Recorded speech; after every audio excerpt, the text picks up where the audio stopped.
See who comes. Oh, I just finished eating pancakes too. The best. The best. It's candy, man. Pure candy. Yeah. And your mustache actually strikes the hearts of women quite a bit, because even my wife said that I needed to start doing a mustache like yours. Oh, not gonna lie, there's a part of me that's thinking, well, this whole world was set up by men who had giant mustaches. So yes, let's do that. Yeah. That's awesome. We're bringing it back, honey. What are we bringing back? Oh, nice. Yeah. Whoa. Sweet. So, how's your week? The week was good. It's been actually improving quite a bit. Nice. I just talked to a friend of mine, so I'm going to be running out Monday to do just help him with some renovation stuff, just cash work outside.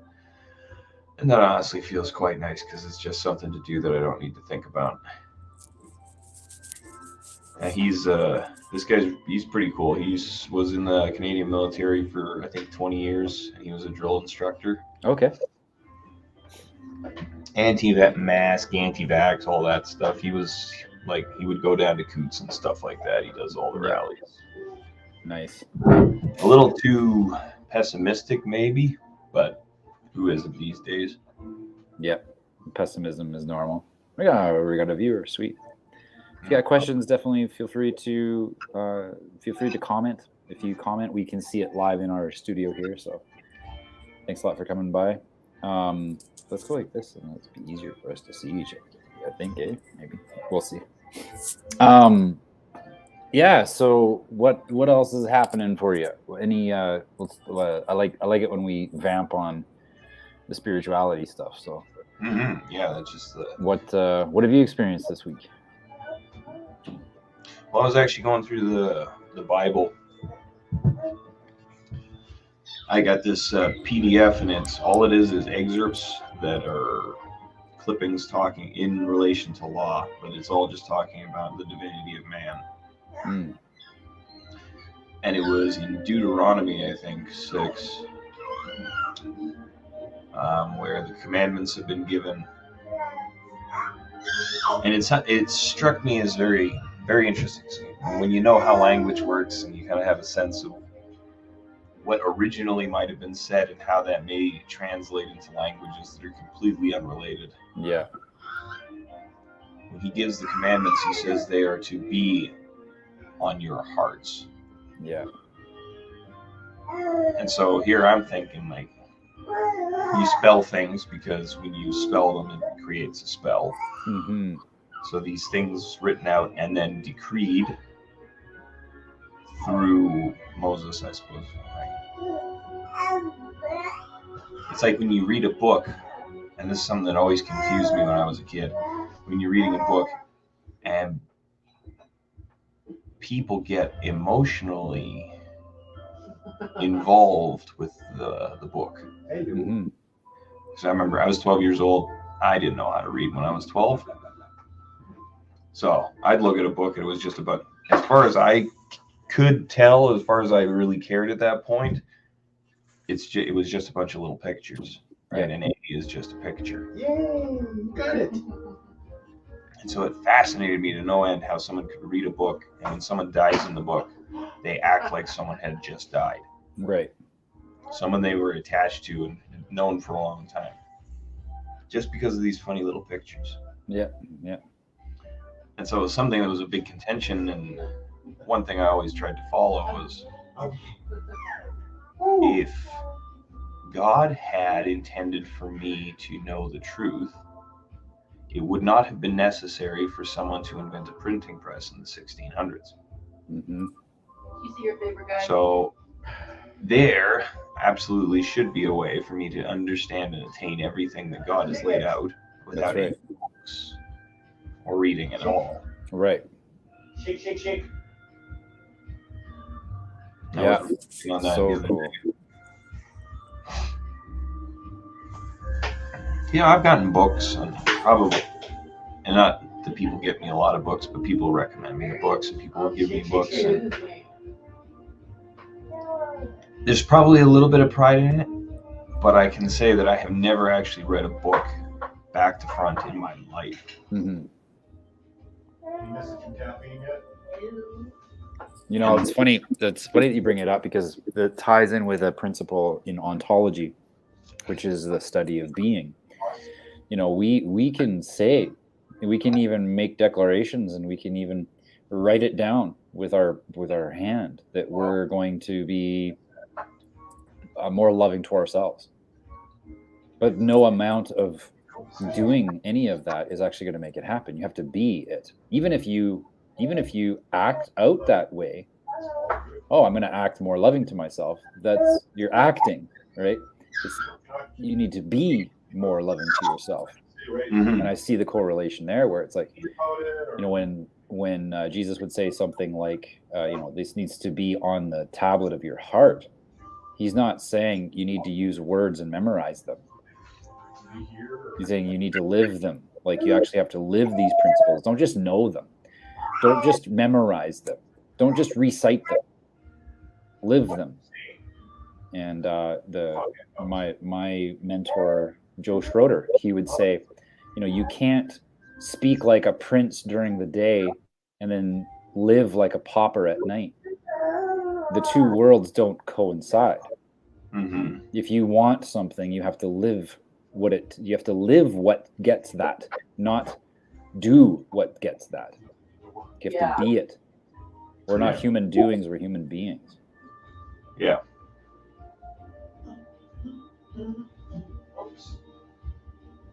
And I totally get it with the book stuff. I mean, I've read a few books cover to cover, but like right now on my desk, I've got 5 books and I'm working on them. One of them, I've been working on them for about 6 years, you know, and it's not that I don't read. It's just that I'm picking up books all the time and just reading through it and be like, oh, I'll read a few pages here, read a few pages there. Yeah. And that alone is what's helpful for me to stay kind of on track with what I'm working on right now. Because the books that I have right now on my desk are related to what I'm working on right now. Mm-hmm. And I know that leaders are readers. And if I have any expectation of leading anything in my life, as chaotic and unstructured and ADHD as my life is, I got to be reading, because otherwise I'm not going to ever get organized with my thoughts. Mm-hmm. And that is what is the being of a leader, is always looking to learn something new. And then taking that learning and saying, what can I teach about this? Yeah. It is probably one of the best means of facilitating. It is the best means of facilitating information. Mm-hmm. Though I completely comprehend why in certain cultures back in the day they said it was illegal to know how to read and write. Right. And I wouldn't say that that's a thing that would have initially stemmed out of well, I'm going to have control and you're not. But simply to the fact that what can you say causes more death in the history of man than a book. Yeah. Like, if there was no Communist Manifesto, right, how many communists would there be? Mm-hmm. And the ability people have to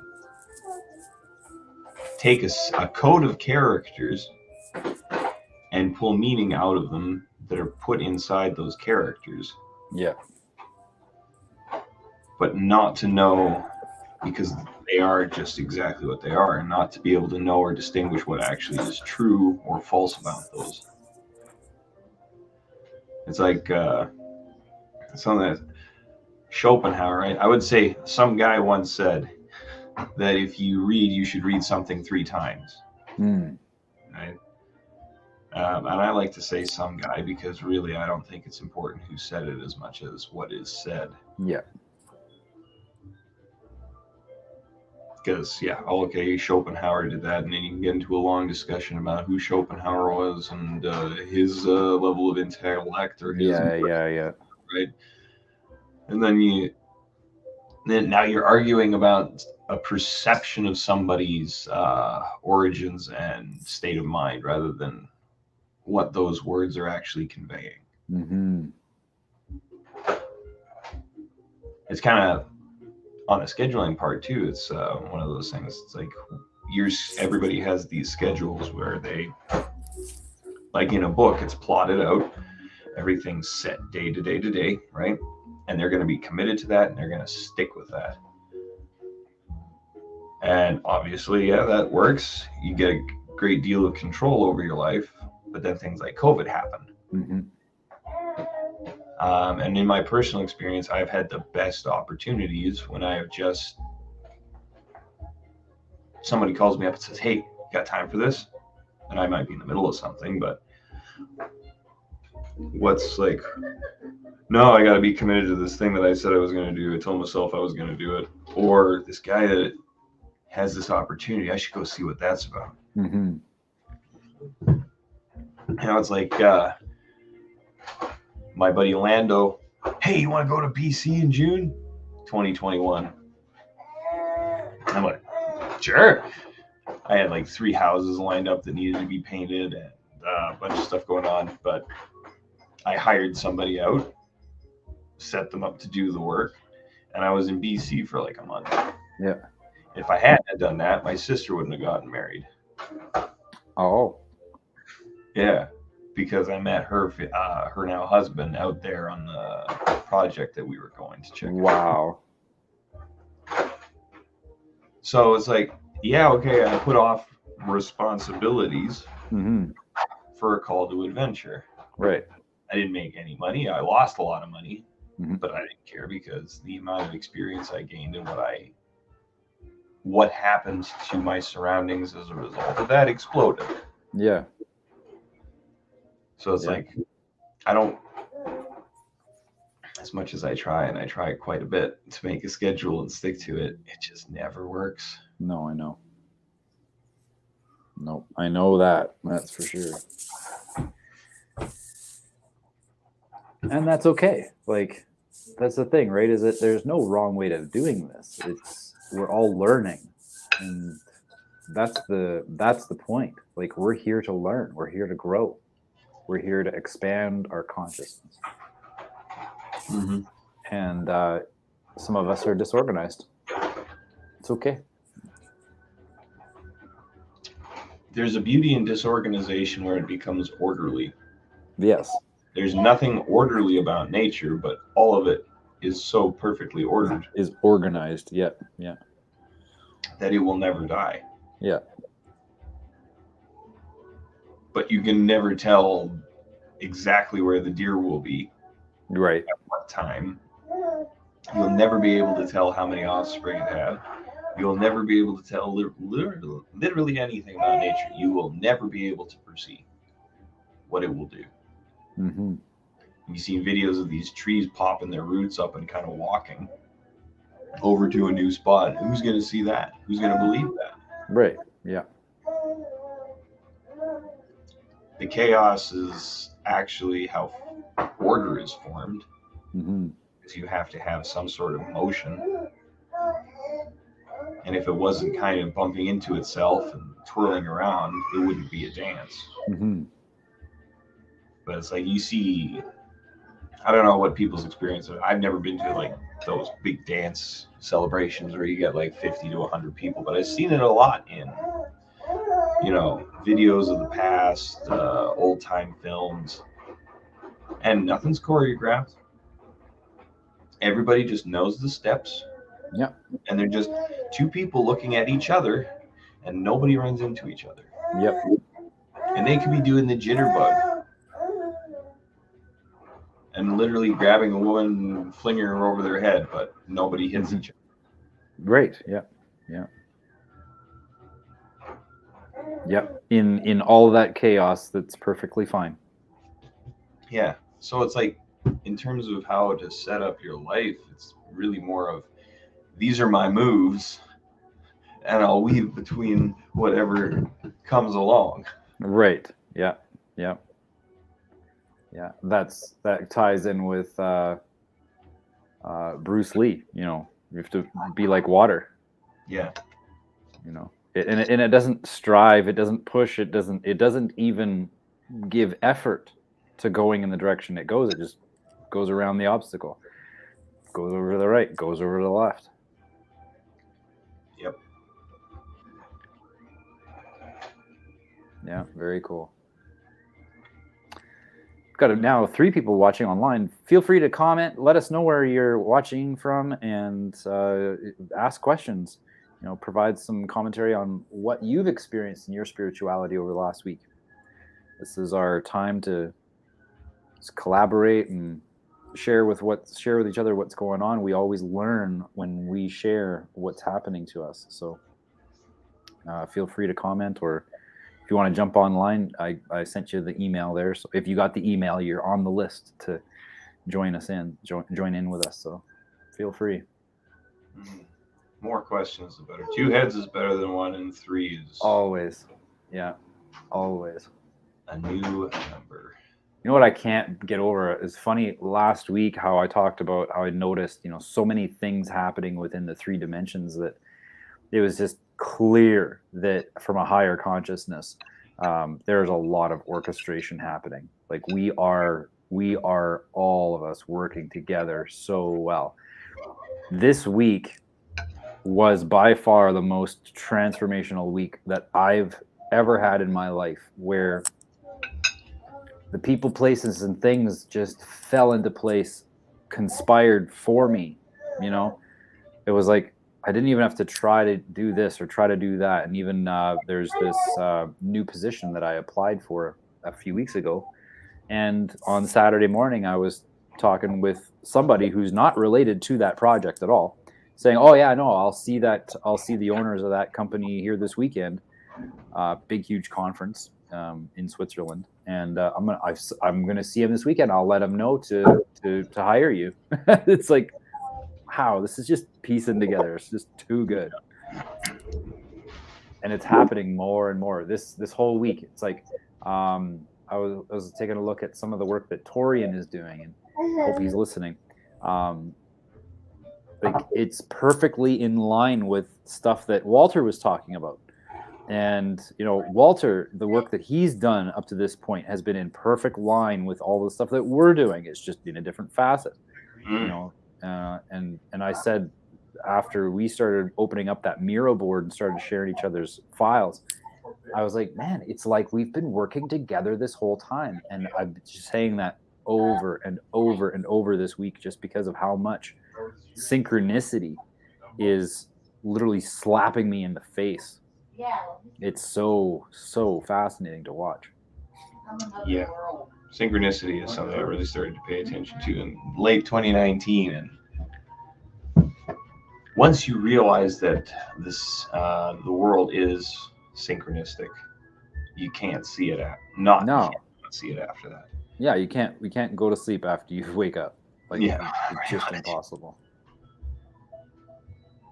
And it's a good feeling too. It's like, okay, now it's like you have a new sense of clarity about life when that happens, right? It's like, okay, now I'm starting to get what this is all about. And then, taking a look at the work that I've done, and I have never been paid this little to do the work that I'm doing, but I have never had more fun in my life. You know? Same thing happened with Gold Hunt. Gold Hunt was my favorite business that I ever was involved in. Who else? Like who can't resist going and hunting for real life treasure, gold and silver, physical gold and silver? That's like just great. And you're doing it with riddles. That's like so much fun. And it was so cool to be a part of. And I didn't get paid very much because, it didn't work out with the partners. But that fun, that elation, that excitement to get up, I was working 18-hour days, not even blinking. And, I remember one time I actually fell asleep at the computer chair in the office. And we got a team of 6-7 people sitting there, and I just literally doze off because I'm pulling like a 30-hour shift or whatever. Yeah. And I'm doing that, and then the one guy he's like just touches my shoulders, like, "Are you okay?" And I'm like, "Oh, woke up. Oh, sorry." And then I went back to work for another 10 hours. Yeah. It's just like we're when we are doing the thing that gives us that level of joy, it just becomes addictive. It becomes such a joy to do it again. Mhm. When you can see the change that you're making in someone else's life, you know, sure, there's only one winner when it comes to finding the treasure.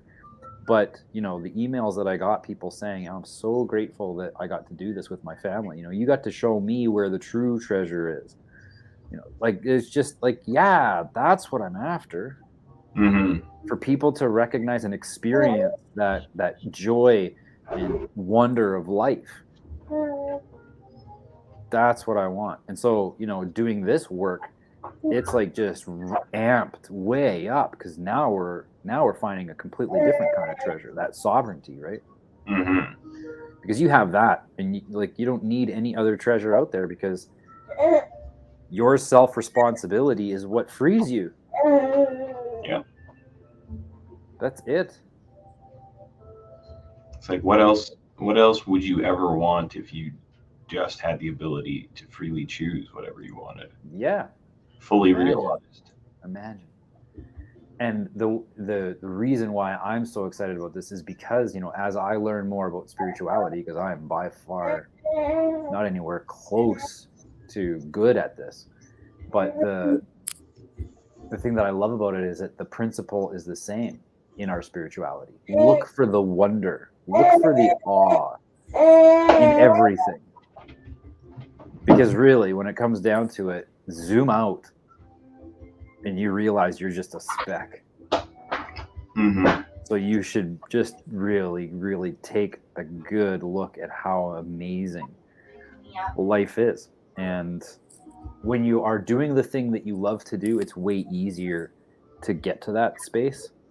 Yeah. When people are struggling and surviving, and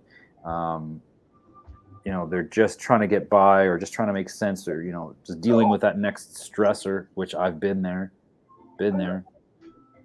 When we're in that state, it's extremely difficult to zoom out, because you're constantly dealing with the present moment crisis. You're putting out the next fire.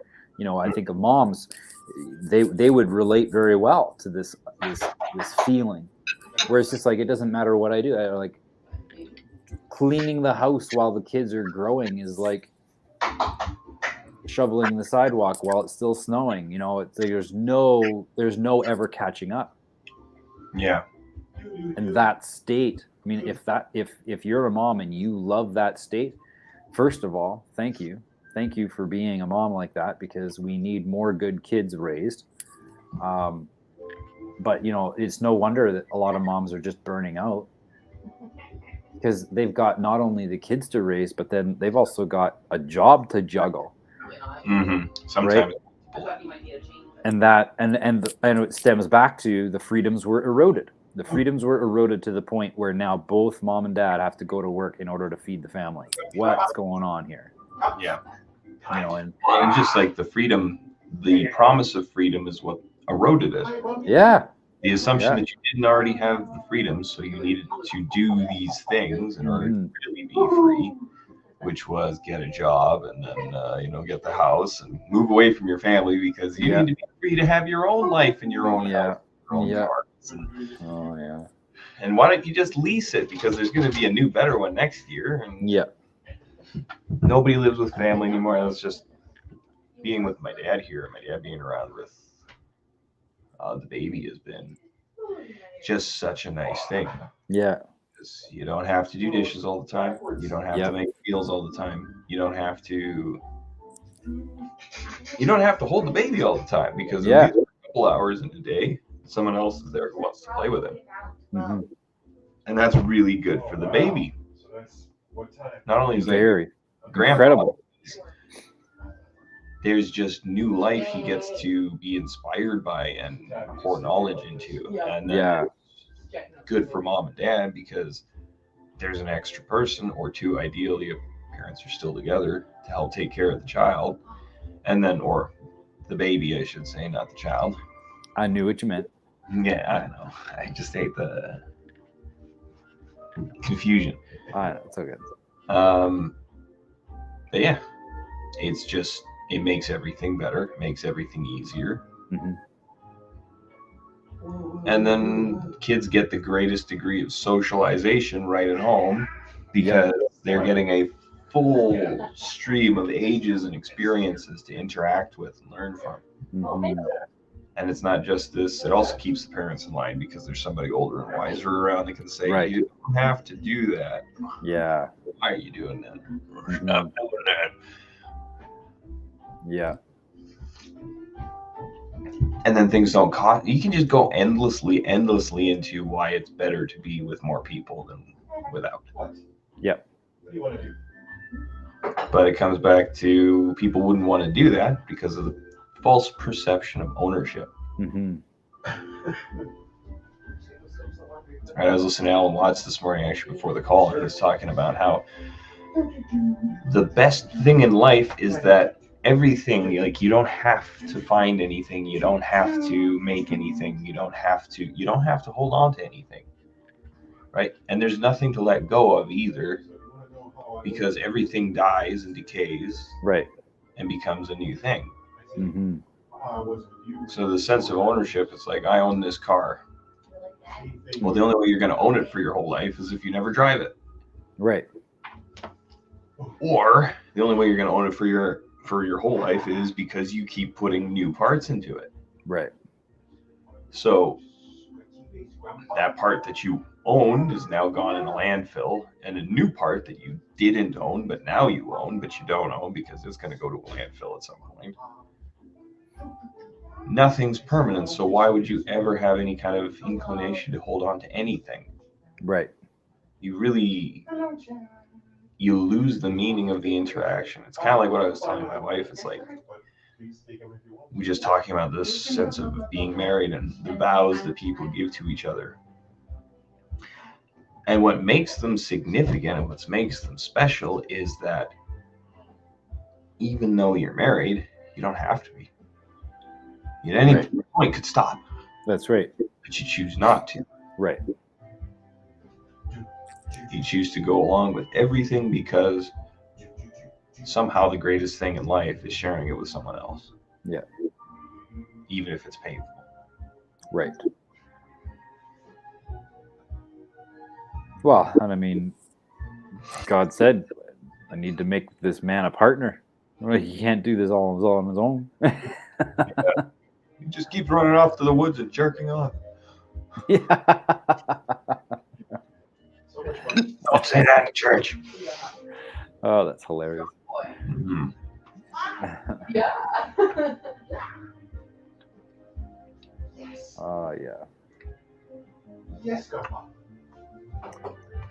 Doesn't even turn on the fire. The childish nature of man, especially when you think about Adam as being the first man, a man made with all knowledge of how things worked, with all knowledge of reality.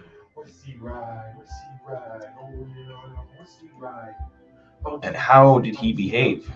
There's very, very, very little information in any kind of religious context that I've ever heard of that gives you a definite, this is what the behavior of Adam was. Right. These were his inclinations. Ironically, actually, it was Islam that was the only one I've so far gotten a sense of what man's nature is. Because Hinduism always seems to be, well, man's nature is. Right. And you're just like, well, that's kind of... Yeah, and that doesn't help the vast majority of people because even the language is, clearly there's a translation issue there too, right? Yeah. Well, it's like, what is in Aramaic, there's over 26 million words. Really? Yeah. Wow. And in English, there's like 32,000. Yeah, like ridiculously small. And most of those words are just pulled from other languages too. Yeah. Well, and Chinese, Mandarin, doesn't it have something like 3,000 characters? Mm-hmm. Yeah. I think so. Hieroglyphs, right? Yeah. Yeah. Yeah. I was listening to this guy talk about that. And in Aramaic, which is the original language of the Hebrews, Mm-hmm. like back in Jesus' time, they would have all been speaking Arabic. Yeah, exactly. How much information can you convey with 26 million unique meanings. Oh, Ooh, hello, buddy. beautiful. You could say exactly what you mean. Say hi, Yeah. buddy. Yeah. And you think about that, Hello, baby. the fact that most of the mathematics and understanding that we get from the Renaissance or like the Middle Ages comes from the Middle East. Yeah. Like, you don't gain knowledge of nature that way through ignorance. No, exactly. Yeah. This is the yeah, well, it goes back to that eternal journey, right? Of both wanting to learn, but then also not wanting to take on beliefs, because as soon as you take on beliefs about what it is that you've learned, now you're limiting the perspective that you have later on. Yep. So it's like that not catch 22, but it's like a balance, right? Mhm. Oh, we All talked I about can that. say is that I know nothing. Some Right. dude. Yeah. Huh? Yeah, I know nothing. Yep. I will end every quote from any philosopher or any writer with some dude said sometime. Yeah. Who said that? I don't know, some guy. Leah asks, would that not also increase the potential for misunderstanding? Yeah, there can be. I guess there can be, but it's better to have the beliefs be cleared. So it's like, I'm going to use an example. This actually was an example given to me. There's a gentleman that is on a subway, and there's this other guy sitting across from him, and he's got two kids, and they're getting rambunctious, and they're like starting to make more noise than usual. And now they're starting to, and then they eventually started bouncing around and start bumping into other people on the train. And the guy sitting across the way is just like, man, what is wrong with these kids? Jeez. Oh man, look at the dad. You know, he's there just like spacing out, not paying attention. Almost looks like he's high or something like that because he's not present. And so the guy he's starting to get mad now. He's like, man, he's not even paying attention. The kids are now like jumping on the seats and going all over the place. And he's just getting more and more angry. Finally, he leans forward to the guy. He's like, dude, hello, your kids, sir. And the guy kind of comes out of his trance and it's like, oh, sorry. And, gets his kids and calms them down. And he says, I'm sorry. It's just we just got back from the hospital. Their mom just died and they don't even know what's going on yet. And I'm trying to figure out how am I gonna raise these kids. And the guy's just like, oh. And here, the whole time, I just believed that he was high and was neglecting his kids. Boy, do I feel stupid about that, right? Yeah. So the principle, the wisdom there is that we don't look at what we're seeing and automatically just come to beliefs about what we're seeing. That we have to we should be aware that there's a lot more information than what our five senses can perceive. And so that's why and we have five senses and they all perceive their own thing, but we look at the stimuli with certain tinted glasses where those glasses give us kind of like a perception of what just happened and not actually just what happened. Mm-hmm. And so, go ahead. It makes me think of gravity. Yep. The belief of what gravity is. Right. Because any child that takes something, throws it up, and watches it come down, is just going to be like, what? Yeah. Why do things go up and come down? Yeah. And then they're going to play with that, right? Uh-huh. Why do light things come down slowly and heavy things come down fast? Mm-hmm. And then you'll play with that and you'll continuously experiment to try and figure out why what goes up must come down works the way it does. Yeah. And almost nobody really knows how it works. Like in schools, the theory of gravity is still taught and proclaimed as the theory of gravity. Yeah. Because it has never left the theoretical stage. Right. Yeah. Well, and what's fun and it's a good thing. It's a good thing we did that. Go ahead. Just to finish this, they preach it like it's truth. Right. So there's a belief in gravity that it's based on mass, but there's actually not enough data and scientific evidence to declare it law. Right. It's not the law of gravity is what goes up must come down. Right. The how? The physics behind that are still theoretical. Yeah. Yeah. And it's a good thing that we it's a good thing. It's a good thing. Oh, Kevin is coming into the studio here, but he doesn't have his mic or cam. So you're going to have to get your mic and cam if you want to be on this side, Kevin. Otherwise, if you don't have that, just go ahead to the YouTube channel and watch from there and you can comment. Yeah, duality. Good way to put that, Leah. You know, it's a good thing that we have that open-mindedness enough to just call it a theory for what it is. And because they're making more discoveries about what gravity is as a result. And they're saying that there are actually two forces with gravity. There's one that is felt. There's one that's physical. We can witness it. We can figure out that, okay, there's something here. We can even put formulas to it. But then there's another side of gravity that's actually going the opposite direction.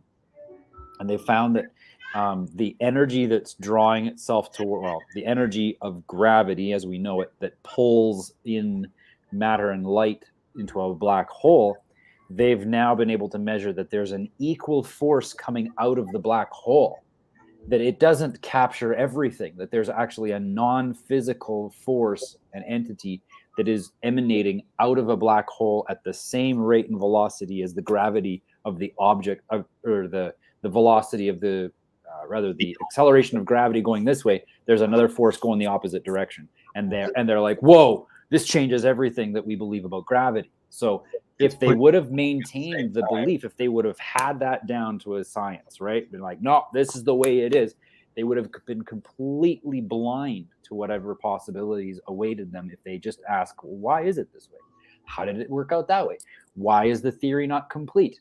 Okay, to make, and so then they can continue a conversation. And we don't get stuck into the mentality that, if I go that direction in my boat, I'm going to fall off the edge of the earth, right? Yeah. But they knew that for hundreds of years that's how it was, right? Yeah. Leah was talking about communication a lot, different words and languages, and then oh yeah, I missed that duality of it, right? Mm-hmm. It just made me think what's really interesting about that is when you have a duality in your mindset, you won't learn the other language, right? Because that's not you. So having duality closes you off. So now it's like, in order to be whole and to communicate and to be one with the world around you, right, you have to push and pull, just like the black hole has been discovered too. You have to look at the people who have a different language and assume that there's knowledge there that is just waiting for you to learn it, because they're no different than you. Yeah. But they will know things that you will never know.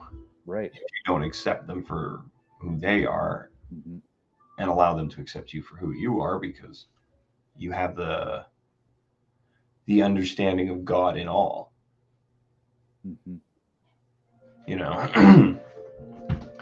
Probably the weirdest thing that's ever happened to me was when I was smoking weed, was after a long run walking home, and then I realized that no matter what it is in reality, there's only one point of view.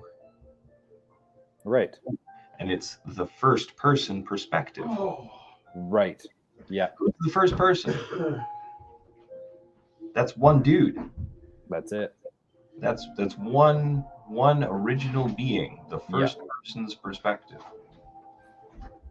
And all perspectives are from the first person's perspective. A fly's perspective is the first person's perspective. A kangaroo, a man. Yeah.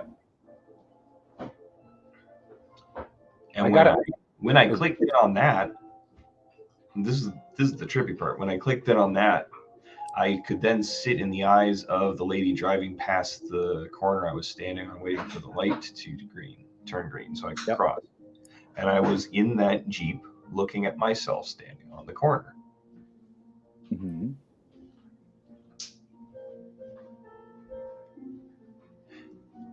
If you are the first person perspective, that means all perspectives are yours. Right. Yeah. Even other people's perspective, when they communicate their perspective with you, you still have your own perspective of what they're saying. Yeah. Yeah. It's like we were talking about earlier about the Bible and the laws written in this law is to be kept in your hearts. Yes. That's not a question. That's not a please put this in there and keep it close. That's Right. a commandment. This is going to be on your heart. Yeah. And it's there permanently. That's why anybody, anywhere, they don't publicly murder people. They don't publicly steal from people. They don't publicly try and get someone else's wife. Right? Yep. Nobody, even people that do that professionally, will let people know that. Yep. Totally. Unless they're deeply personal. Those commandments, those laws of how to be good are on your heart. No book necessary. No sacrifice necessary. Mhm. No offering necessary. It's been given to you freely. Yeah. Free of charge. No charge. No payments. Mm-hmm. Just remember where it came from and be glad you got it. Yeah. Just be more present to what is actually happening at the moment. Another Schroederism that I had was what is to the degree that you can recognize what is and what isn't will determine your happiness and the order of life. The more that you create, it goes back to the more you make something be something it isn't, right? Yeah. You are missing the mark. You're not in that state of truth. You are in your state. You're in your own simulation that you're conjuring up, right? Mm-hmm. And the joy is found when you, again, no beliefs. I don't know what to look at this like. I should just be asking lots of questions. And for me, it got, I'm grateful that it took a while for me to get the hang of it, but I was grateful that I learned early on when I was working on my shadow work, right? When I was going through my perfect storm, I was taught early on to ask the question, what can I learn from this? As bad as some of the situations were, as traumatic as some of the memories had to be healed, I was very, very grateful that I could just keep saying, what do I need to learn from this? Mm-hmm. Well, on and that, going forward, and it helps going forward too. So it's like that's dealing with stuff in the past, but then going forward, you have tools, right? Because whatever happens, like let's say something is happening right now, and it's like, oh my god, baby fell off the stairs, and now, wait a second, that's not happening right now. Baby fell off the stairs, yes, but it's not happening anymore. mm-hmm. What is it that we can do right now, and what do we learn, right? Because now it's already in the past. So what can we learn? That's how fast we can enter that state where we don't have to enter anything from a place of judgment. We can look at it with open-mindedness. And then and then of course, a couple of weeks ago we were talking about being open-minded and skeptical. That balance, right? I'm open-minded to learning whatever I possibly can about this, but I'm skeptical about making beliefs about what I'm watching happen. Yeah, you have a doorbell, but you don't let every salesman in to sell you a product. I like that. Yeah. That's a good one. Yeah. Every once in a while, anybody can come and ring it. You'll say, hello, who are you? Yeah. Have you had your fear today? Go away. But sir, it's safe and effective. And then something you're talking about, just like with the learning the old, and like what Leah's talking about here, how it's interesting that we want to hold on to old beliefs and things that we were taught. And I think those two, in that right in there, that's kind of the answer in the things that we were taught. because just as reading that, what's coming to my head is when you're taught something, let's go to school, you're taught something and then you're given adoration for achieving it. Right. All of a sudden you've just hit a pinnacle. Yep. Well, I did a good thing and everybody likes it, then I'm here. Why would Yeah. you ever leave that spot? That's a good spot to be. Dangerous. Yeah. Now, if you had the proper mentality and it's you achieve the thing, like if you're running in the race and you achieve that thing, you came in, you got the gold, why would you celebrate? Right. You did what you wanted to do. Yeah. You knew it was going to happen. Mm-hmm. Yeah. Why are you so happy? Didn't you know this was going to happen?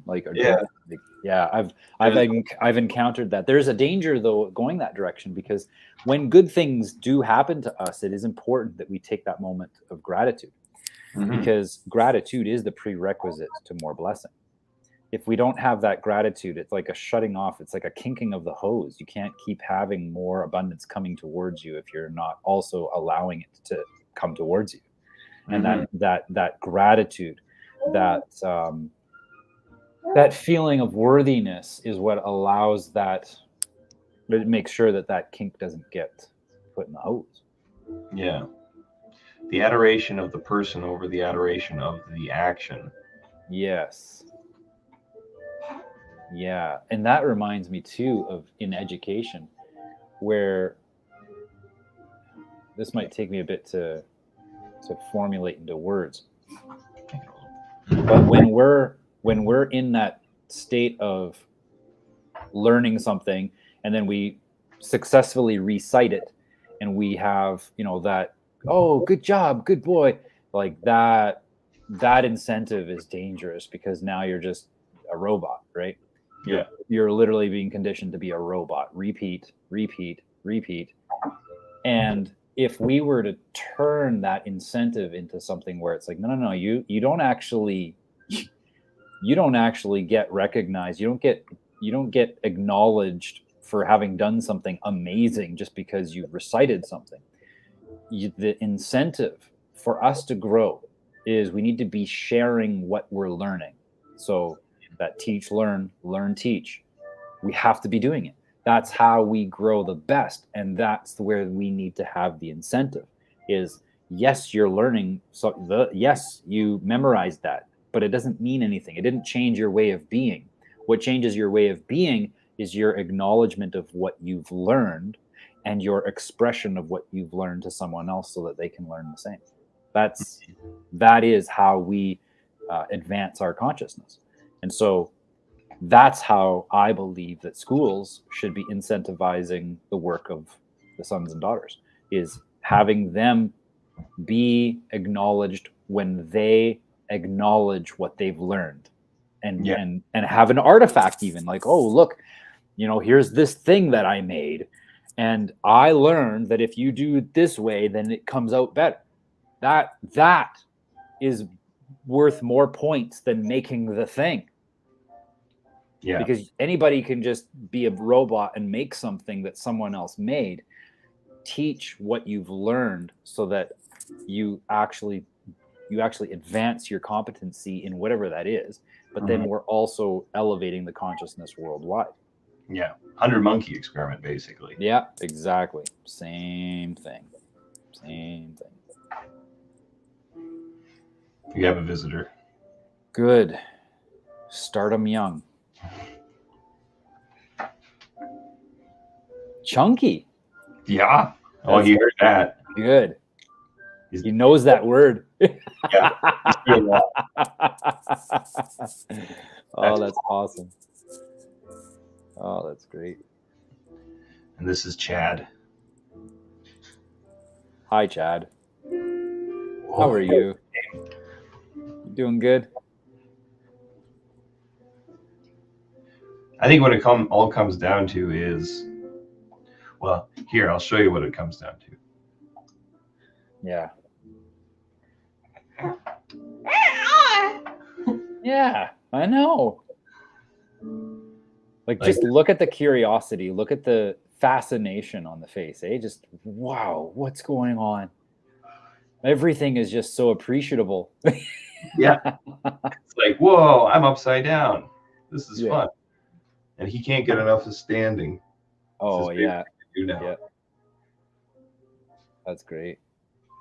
And that's kind of what we're talking about, right? It's like no matter how many times you fall on your butt, he's going to get back up and try again. Yeah.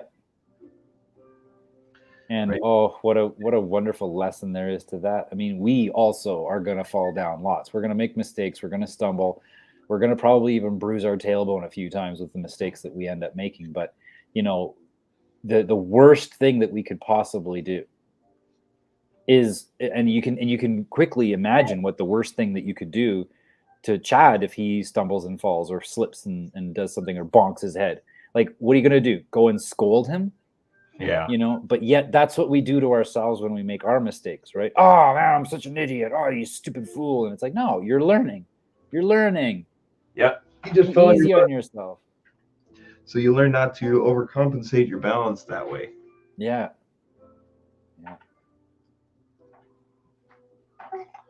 See yourself. Awesome. Well, I'm going to close things off. This was great. Thank you so much. I want to always try to keep it under an hour, and I feel really, really grateful for this company that we're able to chat like this, and for people coming on. If you know of anybody else that would enjoy these kinds of conversations, you know, we don't talk much about COVID. We don't talk much about all the stupid stuff that most people talk about, and the reason why is because most of those things are distractions. You know, these are the things that we really feel are important when it comes to our experience here. You know, the next time we meet up, I'm going to show you guys a video of just how out of touch we are with who we are when we are so focused from that one-sided perspective. And it's actually quite comical to watch when you can give people the opportunity to look at themselves from another perspective, just how foreign of an experience that is. And there's a visual representation that we're going to cover next week. So feel free to bring your friends, like the channel, subscribe, all that good stuff. And thanks a lot, Tim. And Chad, you have a good day. Make sure you make that diaper nice and messy, because I'd just like to hear Again. Yeah, I would just like to hear what that would be like one day.